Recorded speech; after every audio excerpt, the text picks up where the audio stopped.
UCC पर बंगाल में सियासी संग्राम, सरकार का बड़ा फैसला, टीएमसी का विरोध। आखिर यूनिफॉर्म सिविल कोड है क्या?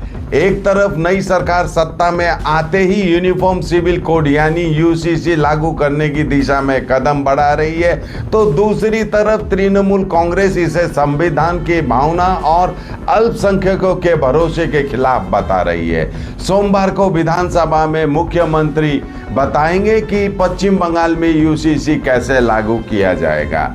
नमस्कार, मैं राकेश सोमानी, आप देख रहे हैं एसके लाइव न्यूज।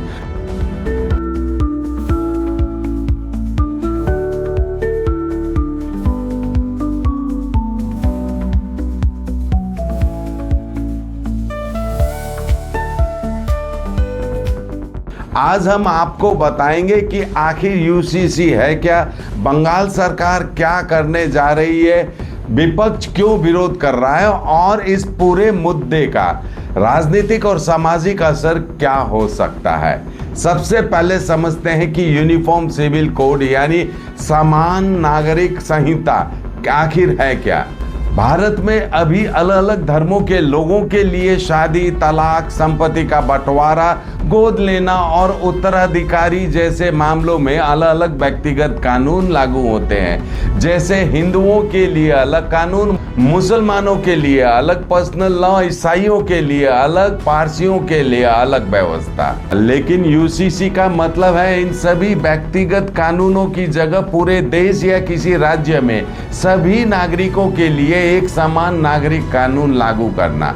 यानी धर्म कोई भी हो, शादी, तलाक, उत्तराधिकारी और गोद लेने जैसे मामलों में कानून एक होगा। भारत के संविधान के अनुच्छेद 44 में कहा गया है कि सरकार को कोशिश करनी चाहिए कि पूरे देश के सभी नागरिकों के लिए एक समान नागरिक कानून हो। हालांकि यह मौलिक अधिकार नहीं बल्कि एक नीति निर्देशक सिद्धांत है, इसलिए इसे लागू करना सरकारों के निर्णय पर निर्भर करता है। सरकार बनने के बाद पश्चिम बंगाल के मुख्यमंत्री शुभेंदु अधिकारी ने बड़ा ऐलान किया है। पश्चिम बंगाल में यूनिफॉर्म सिविल कोड लागू किया जाएगा। इसके लिए सोमवार को विधानसभा में मुख्यमंत्री बताएंगे कि पश्चिम बंगाल में यूसीसी कैसे लागू किया जाएगा। उन्होंने कहा इसके लिए एक रिटायर्ड जज की अध्यक्षता में एक समिति बनाई जाएगी। यह समिति अपनी रिपोर्ट देगी, जिसके बाद आगे की प्रक्रिया शुरू की जाएगी। यह समिति विभिन्न पक्षों से राय लेगी, इसके बाद रिपोर्ट तैयार होगी और उसी आधार पर आगे की प्रक्रिया चलेगी। मुख्यमंत्री ने यह भी कहा कि गुजरात, उत्तराखंड और असम की तरह प्रक्रिया अपनाई जाएगी। सुनिए उन्होंने क्या कहा।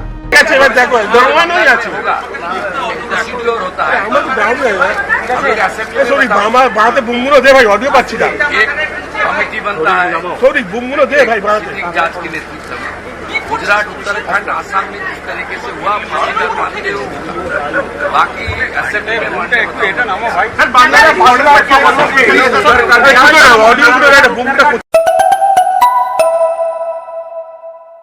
बीजेपी का कहना है कि यह उनका वर्षों पुराना संकल्प था। चुनावी घोषणा पत्र में भी इसका वादा किया गया था। पार्टी नेताओं का कहना है एक देश में अलग अलग नागरिक कानून नहीं होने चाहिए, सभी नागरिकों के लिए समान कानून होना चाहिए, वन नेशन वन लॉ। अब बात विपक्ष की। तृणमूल कांग्रेस ने इस फैसले का खुलकर विरोध किया है। टीएमसी सांसद सौगत रॉय ने कहा है कि पार्टी यूसीसी के खिलाफ है। उन्होंने कहा कि पूर्व प्रधानमंत्री जवाहरलाल नेहरू ने मुस्लिम समुदाय को आश्वासन दिया था कि उनकी सहमति के बिना यूनिफॉर्म सिविल कोड लागू नहीं किया जाएगा। सौगत रॉय ने क्या कहा, सुनते हैं। आज नहीं, सोमवार प्रस्ताव किया जाएगा। मैं तो और हम लोग इसके खिलाफ है, क्योंकि एक तो मुसलमान समाज के पास जवाहरलाल नेहरू ने आश्वासन दिए थे कि जब तक मुसलमान समाज नहीं मानेंगे तब तक यूनिफॉर्म सिविल कोड चालू नहीं होगा। हमारा संविधान में जो है डायरेक्टिव प्रिंसिपल के 44 धारा में यह है कि स्टेट शैल एंडेवर, मतलब राष्ट्र कोशिश करेगा तो कोशिश तो पूरा नहीं हुआ, अचानक लाया गया। अभी तक भारत में केवल 3 राज्य, गुजरात, उत्तरांचल और असम में ये चालू हुआ।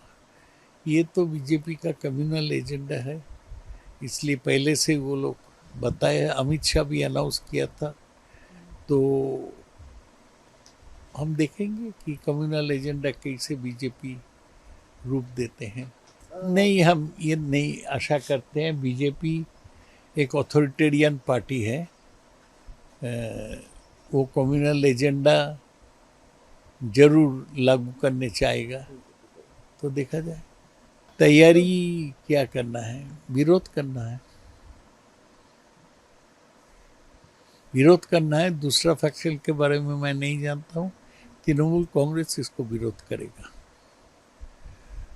टीएमसी का कहना है कि भारत विविधताओं वाला देश है, अलग अलग धर्मों और परंपराओं का सम्मान होना चाहिए, इसलिए सभी पर एक जैसा कानून लागू करना उचित नहीं होगा। अगर पिछले कुछ वर्षों पर नजर डालें तो जब भी केंद्र सरकार ने यूसीसी की बात उठाई तब पश्चिम बंगाल की तत्कालीन टीएमसी सरकार लगातार इसका विरोध करती रही। मुख्यमंत्री ममता बनर्जी कई बार कह चुकी थी कि देश की विविधता उसकी ताकत है। उन्होंने आरोप लगाया कि यूसीसी सामाजिक और धार्मिक विविधताओं को प्रभावित कर सकता है। यानी जो मुद्दा पहले केंद्र बनाम राज्य था, अब वही मुद्दा पश्चिम बंगाल की विधानसभा के अंदर आने जा रहा है। अभी पूरे भारत में यूनिफॉर्म सिविल कोड लागू नहीं है।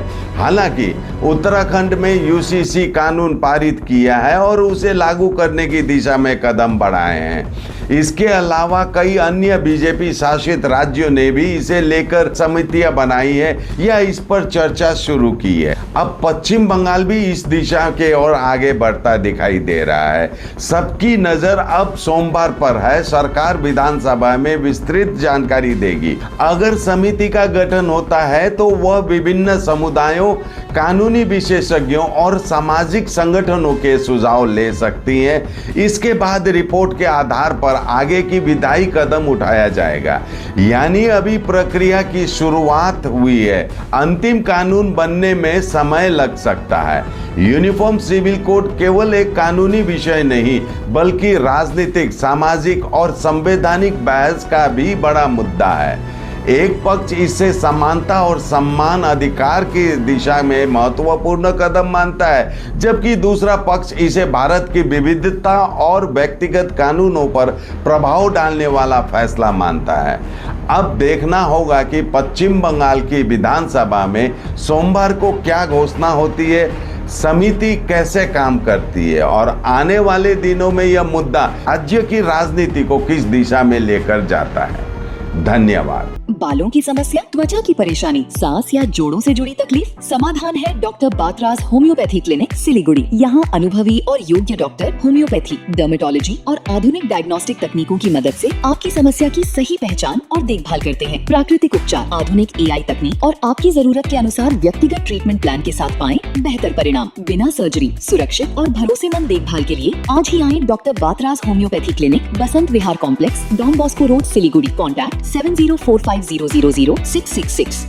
नागालैंड सरकार ये रथ यात्रा बम्पर लॉटरी, पहलो पुरस्कार 3 करोड़ गारंटी, टिकट 500 रुपया, पहलो पुरस्कार बिक्री भय का टिकट बाटा। ड्रॉ 18 जुलाई डियर रथ यात्रा बम्पर लॉटरी 2025 में पहलो पुरस्कार विजेता शमसुल हक के तपाईं हुनुहुन्छ यसपालिको करोडपति।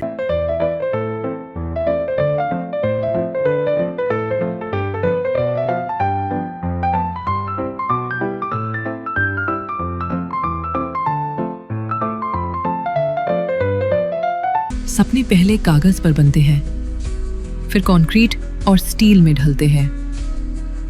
हर नक्शा एक नई उम्मीद जगाता है और हर ईंट और सरिया उस उम्मीद को हकीकत की ओर करीब ले आता है। एक ऐसा एहसास जैसे कल ही सुकून और शान दोनों एक ही छत के नीचे मिलेंगे। ये बस एक बिल्डिंग नहीं बल्कि एक कहानी है। Luxentra designed my modular kitchen and my walk-in wardrobe. Meet our designer today at Luxentra Siliguri. Nurse बन्ने सपना देख्नु भएको छ?